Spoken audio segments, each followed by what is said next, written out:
మనం చాలా సింపుల్గా వెళ్ళాలంటే ఈరోజు మన గడియారాలు చేతికి పెట్టుకున్నవి కూడా సిలిండ్రికల్ వేలో మూవ్ అవుతూ ఉంటాయి.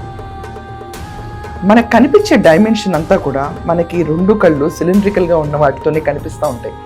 లైట్ ఒక రకంగా ఆపేస్తే ఏది కనిపించదు మనకి. సో లైట్ ఉన్నంత వరకే మన రెండు కళ్ళకి కనిపించేవి ఈ ప్రపంచం. ఈ లైట్ అన్న సోర్స్ని ఆపేసినప్పుడు కనిపించని ఆ ప్రపంచమే శూన్యం.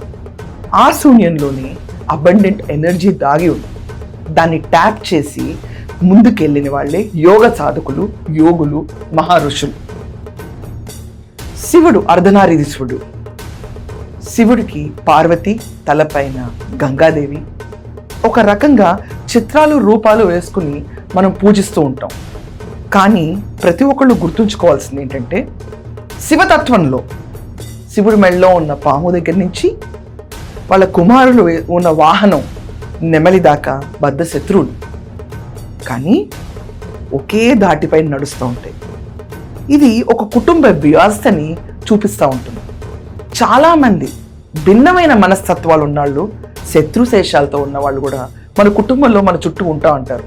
కానీ వాళ్ళతో కలిసి ఒకే కుటుంబంలో ఉండటం ఈ శివతత్వం.